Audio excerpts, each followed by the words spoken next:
So welcome to our podcast this morning. We're going to be talking about an interesting topic, I think. And whenever we talk about this, I always remember my days as a vacuum cleaner salesman.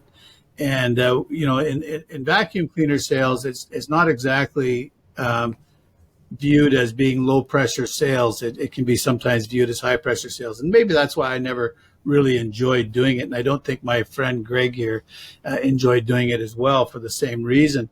But one of the things we're talking about is they craft this presentation, and then as you do the presentation, it goes into the close, what is commonly called as the sales close. And that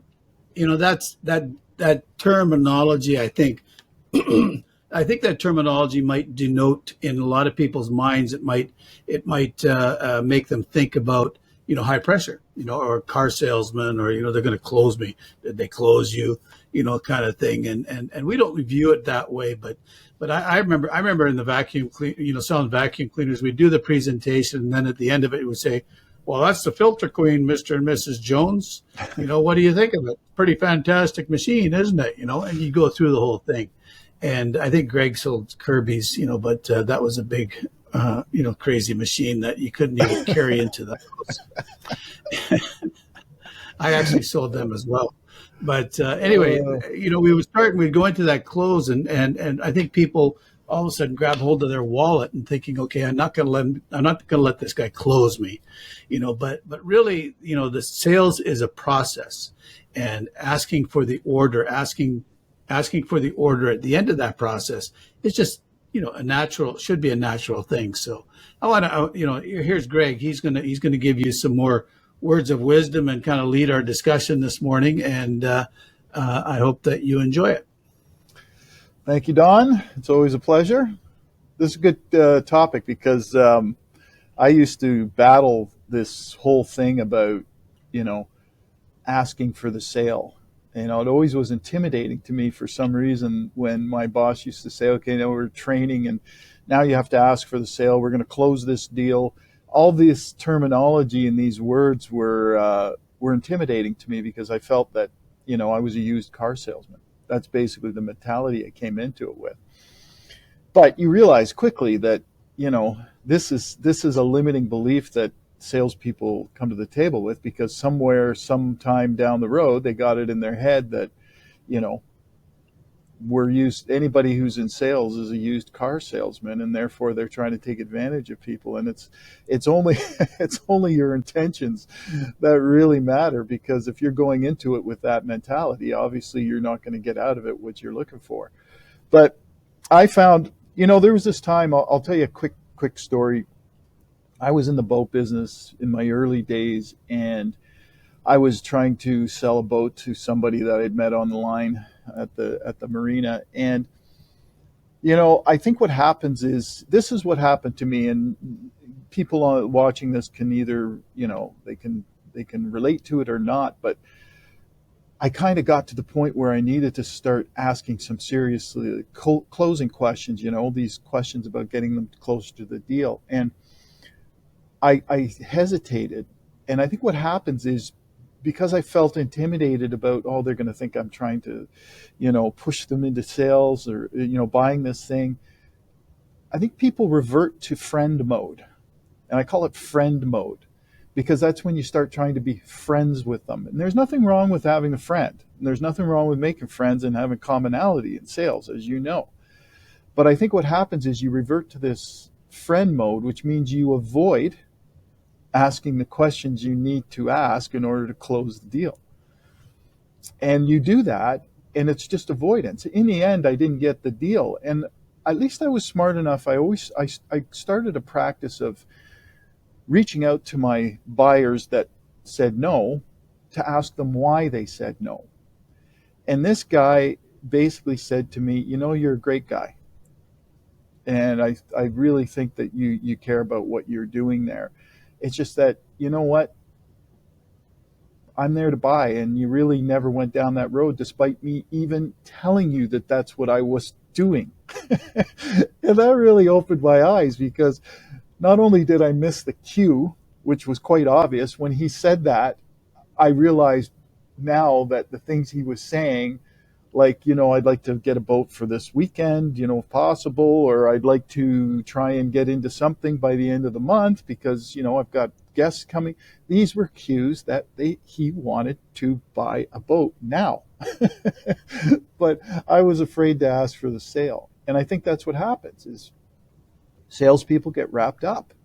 They get wrapped up in the whole stigma. And I call it a stigma because that's exactly what it is. They don't want to ask for the sale because they're afraid they're going to make their buyer uncomfortable. And it's more of their own problem, not the buyer's problem. It's a limiting belief they have about sales. Listen, if that's not your intention and that's not the kind of guy you are, like I know you and I aren't that way. That's why we hated selling vacuum cleaners, because that industry was pushing people to buy vacuum cleaners.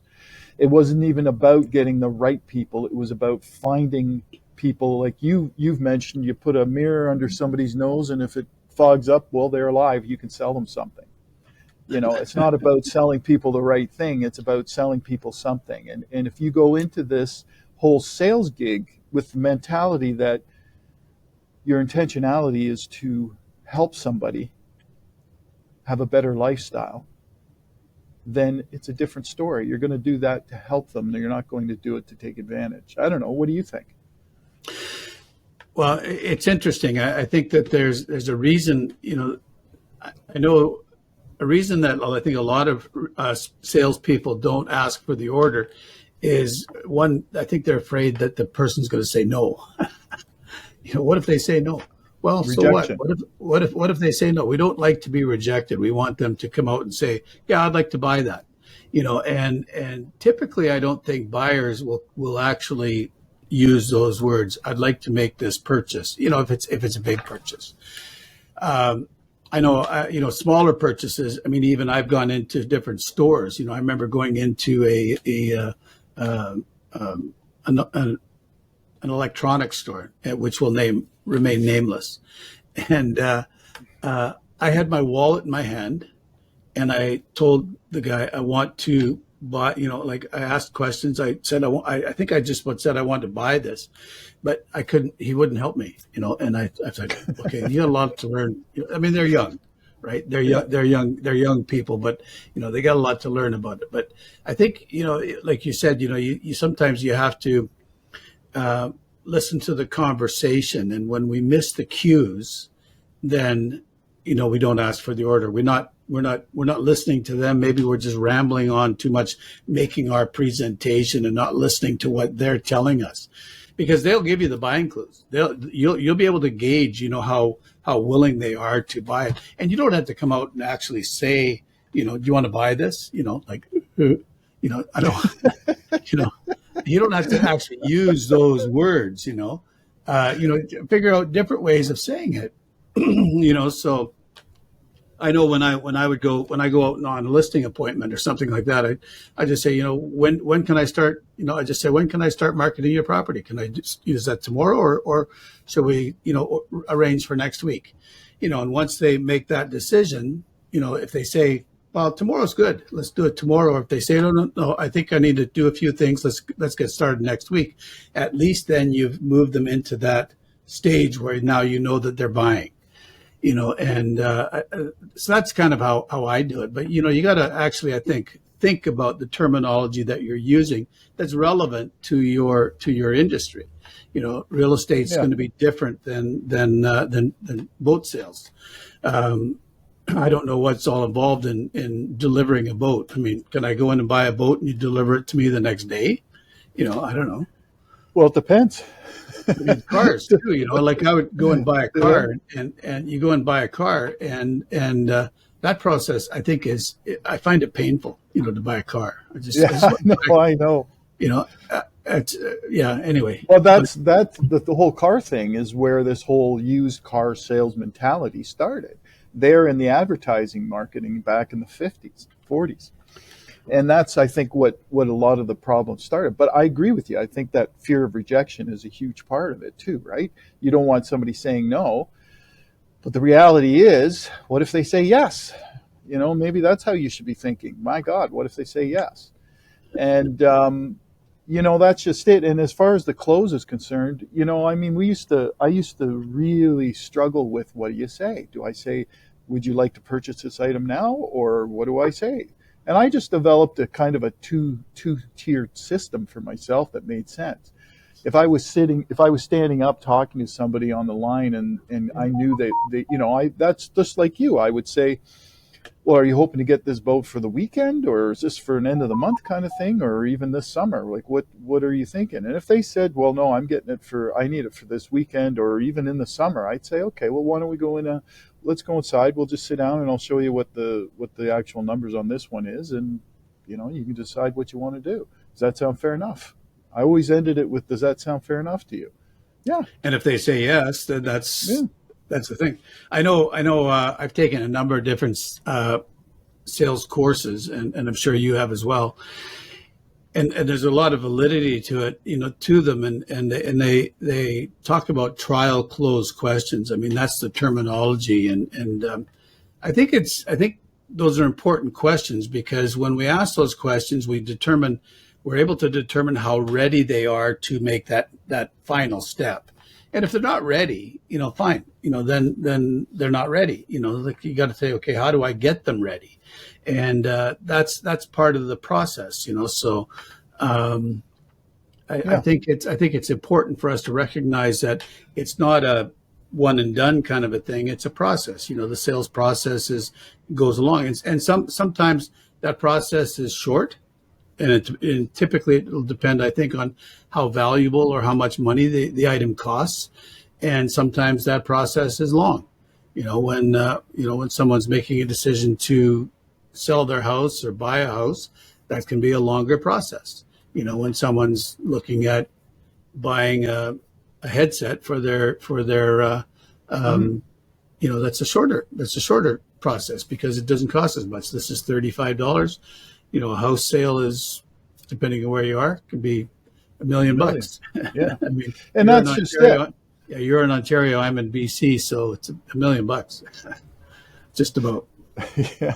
Well, I could tell you that does make a lot of sense, and that's exactly what I think happens. Is you got to sort of gauge it to what you're selling, but in the end, it's like I always say about sales. I never go into it with the intent. Well, no. I never go into a discussion with somebody thinking I'm going to sell something. What I go into the discussion for is to see who they are and discover what they're really looking for. That's all it is for me. And then it evolves from there. It goes into, okay, they're serious about fixing this issue, whether that's buying a new house or getting a new boat or whatever it is. And then I try and there's questions we ask, like you said, to find out at what stage people are at, because we don't want to waste their time and we don't want to waste ours. If somebody came into me looking for a boat for 3 years down the road, I would help them out, but I wouldn't spend the whole day with them. But if somebody was coming in and they needed a boat for the end of the month or the weekend, that's a different story. Okay, you guys, you need something right away. Let's see what we have. I don't know if we have the right items here for you, but let's find out what you're really looking for. It's all about the conversation. That's all it comes down to. And it's not about sales. It's about helping someone get what they need. So what would, like, that, you're talking about developing skills as a salesperson, and sometimes they refer to those as the soft skills, the personal skills, the people skills as soft skills, but they're very real, and they're very, I think the better we get at communicating with our client or prospect, or whatever you want to call the person that's sitting in front of you, the better that we get, the better we are at communicating with them, then the better we are at discovering what they, helping them walk through the process of the sale. And so what other skills do you think a person can recognize and learn to help them close the sale, so to speak? Close the deal?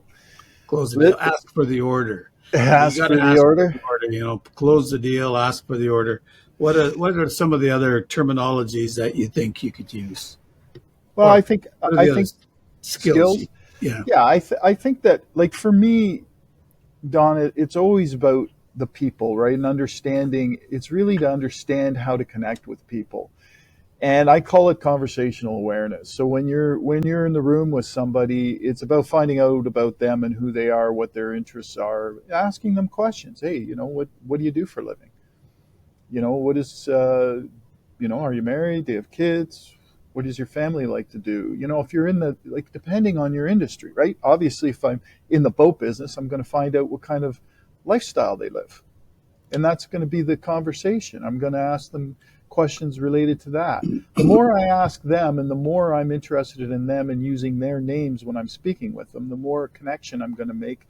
They trust me. I trust them that they're telling me the truth. We've all heard it, buyers are liars. Well, buyers are liars because you're pressuring them. That's why buyers are liars. So if you don't want your buyer to lie to you, get to know them. It's simple. It is really simple stuff. And you have to understand sales, the dynamic of sales. You're helping someone get to somewhere, a result. And I'm in the personal growth business now and sales training and all that. So it's a different type of line of reasoning. But what I look at is I look at it and I try and find out where they're at today. What is it what's motivating them to come here? And by understanding people in their different dynamics, you're able to help them. And that's what it's all about. If you go into a framework like that, just learn the techniques to understand how to build rapport and connection with people. Have a conversation. That's what's important. Yeah, learning how to recognize their style, like because people make decisions different ways, right? Yeah. So, and that I was just working on a bit of a presentation course, the first module of a course on disc training that'll help people, Good. specifically with this issue. But one of the things that we go through is to look for the patterns. Are Yeah. they outgoing? Are they reserved? Are they people oriented? Or are they task oriented?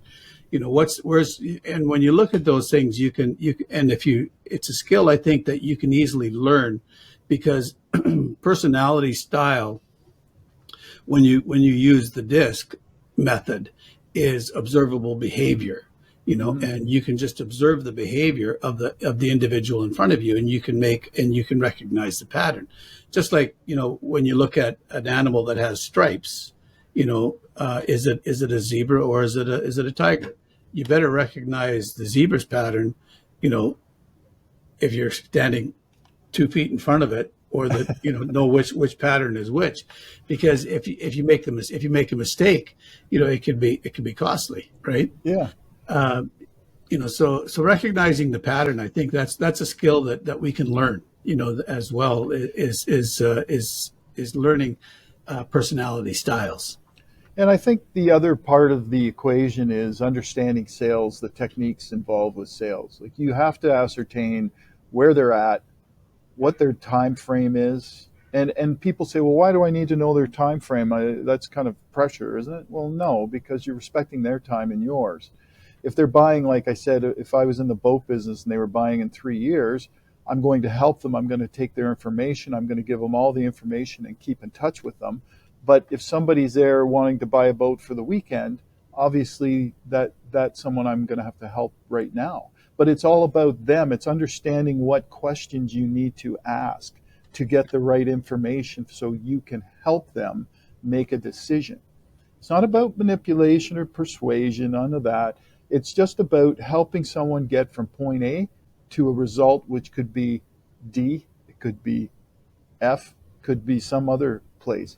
But that's all it is. It's helping them get a result. But you do have to understand the questions you need. That's why sales is so important. You have to understand the sequence of questions that you need to ask to proceed down that process to get them to either make a decision about it. Well, they're going to make a decision, whether it's buying something from you or somebody else is what's going to happen. So that's the result that they're going to get. Are they going to solve the problem that they have or not? But you have to know the questions to ask. Yeah, I think that's great, Greg. And you shouldn't wait until you're sitting in front of them to have an idea of what kind of questions to ask either, right? No, that's right. I mean, Usually do when a you're in little homework. Yeah, when you're in an industry that you've been in for a while, you know the basically why people are coming to you, and then you know why or what's motivating them, because most of them are the same. But if you just start in an industry that you don't know much about, I suggest you go to one of the top three salespeople of that organization and listen and talk and ask questions about what your buyers are doing there. Why are they there? What's motivating them? Yeah. Uh, so, And it's a good idea to. I mean, we all have a process, right? Like some people, I know with the going back to our vacuum cleaner sales days, we had what they called a canned presentation. mm-hmm. And sometimes people say, "Well, I don't like to do a canned presentation. I like to have it all natural." But in reality, we all have a canned presentation because we typically will say the same things when you come. You're gonna maybe variations of it, but you'll always try to go through the same kind of process. So it's the same thing as having your morning routine or your evening routine. When you wake up, you know, you typically do the same things. You put either your right leg in your pants first or your left leg in your pants first, right? It's these things we do, but for those things that we do the same all the time, then there's nothing wrong with going through it and saying, okay, what did I actually do? How can I do it better? Yeah. Right. So and we all have a routine. Let's call it a routine, not a canned approach. But when we meet somebody, when we're on floor duty, or when we're having an open house, if you're a realtor, or when you're meeting a client for the first time, you have certain things that you go through. So why not recognize what they are and figure out how you can do them more effectively? Yeah, and I think that's really, I mean, preparation is key for a lot of this, right? And like you say, it's probably better to know what questions you're going to ask before you get to the call. But I think that's right. I think that that's the way you kind of have to look at it. And once you start to understand these things, that fear of asking for the deal or closing the sale or however you want to put it becomes much easier. But you do have to ask for it. It's just how you ask for it is the difference. Yeah. So people are going to have objections, and there is that thing of objection handling. And where does that fit into your into the process? Well, the way I think of objections is this: I don't get a lot, and it's not because I'm this big, wonderful sales guy, guru, and I've done it all. It's because the conversation I have with them.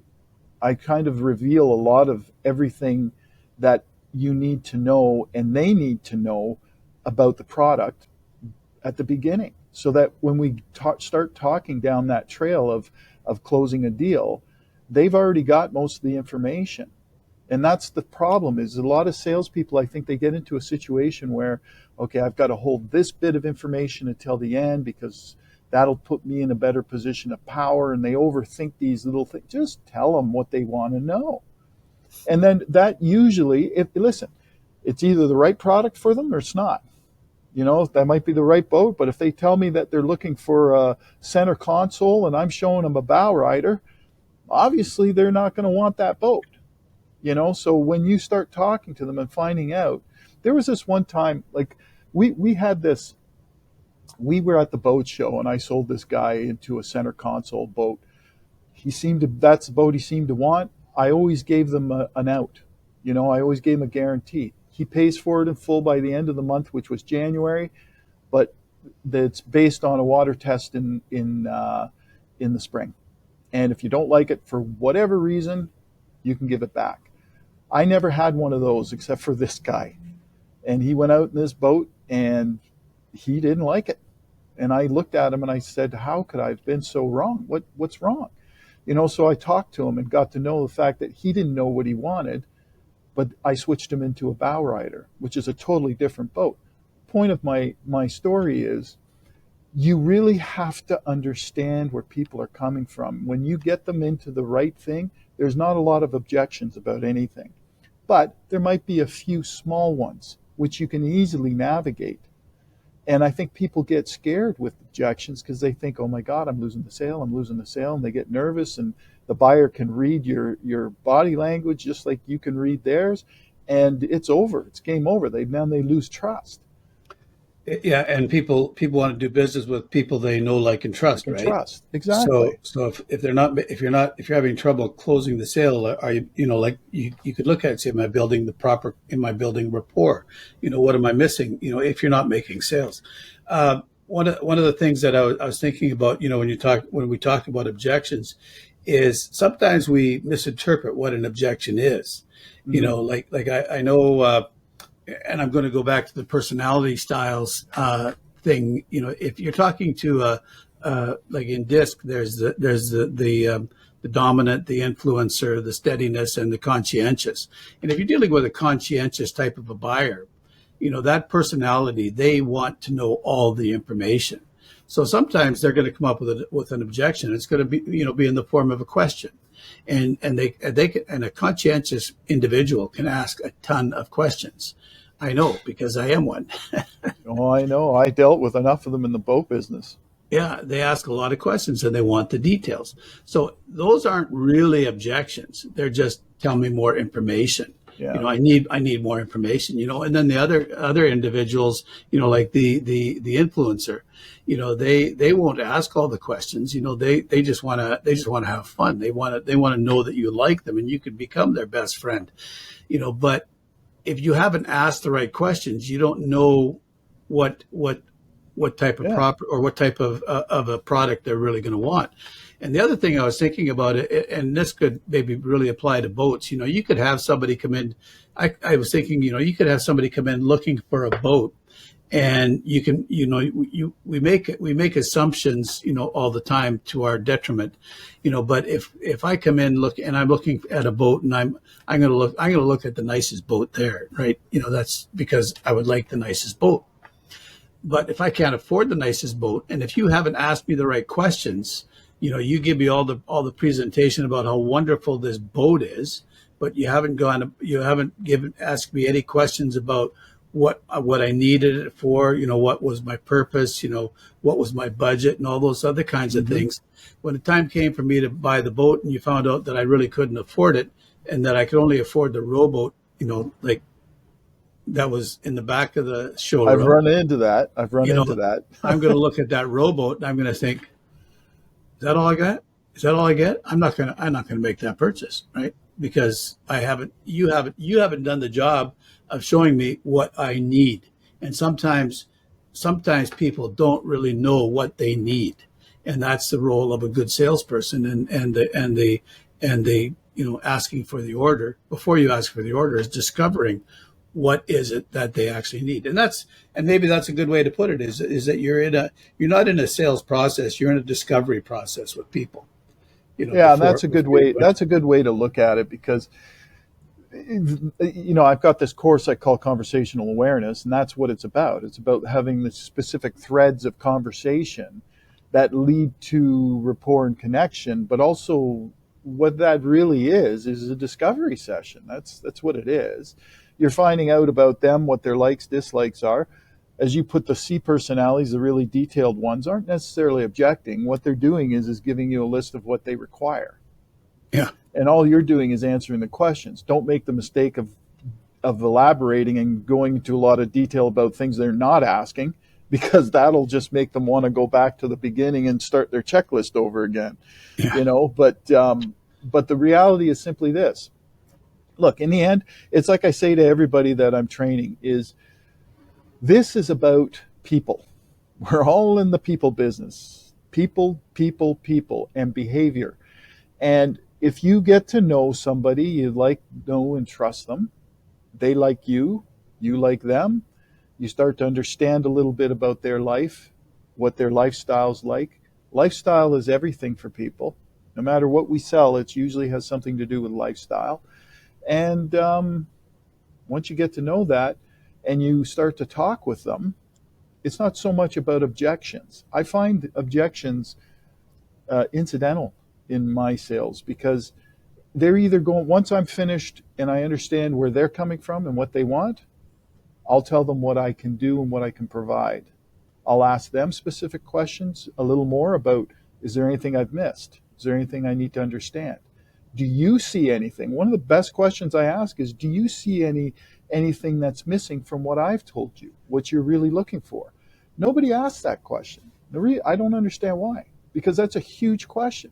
Once you get rapport and you start talking to them, then you say, now I've given you the presentation of what my product can do for you. Tell me, is there something missing from this? Perhaps I've missed it in my presentation, but is there something that you can foresee right now? That just jumps ahead of the line of the objection right there. Because, Sure. They're going to go, no, it's everything I think I need, or they're going to say, well, I was kind of hoping I like all this stuff, but I was kind of hoping to get this. Oh, okay, yeah, we do that. We do it through this section, blah, blah, blah. Or, I'm sorry, we don't. But how important is that to you? You That's know what I good. mean? Yep. Yeah. Well, we're running a little overtime here, Greg, for our normal Well, length of time. But maybe you should stop talking so much. Jeez. just wondering if you wanted to just sum it up in like 3 points. Like what's the best? What are your three best ideas for asking for the order? And maybe you don't have 3 points. Maybe you only got one. One main one. But Listen, just I think that in the end, I think if you've developed a good rapport and connection with somebody, what I always do to sum everything up after the presentation, and I pretty well know that this is the right product for them. I do. That's one way I just said is I ask them, is there anything missing from this that you think that you would need or require? And perhaps I've missed it in my presentation. And then I listen for the answer and I say, then, this sounds like this can help you. When would you like to start? Or I say, if I don't say that, I say something more along the lines of, okay, so I think this is the right move for you. Does that sound fair enough? Yes. Okay. Well, then let's get started. It's not. when would I you don't. like to take delivery? Yeah. In that case, if you're selling a product that is deliverable, yeah. When would you like to take delivery? Like, when are you hoping for? And I kind of go down that road, but most of them, it's just that conversation I told you about. Just have the conversation, and it's not a big stressful thing. It's good. Well, thanks, Greg. It's been an interesting conversation. I hope our listeners have enjoyed it, Yeah. and I look forward to our next one. So, again, this is Greg and Don's Excellent Adventure. That's what we used to call this, and sometimes it's an adventure, and sometimes it's not. But have a great day and a good afternoon. Bye, everybody.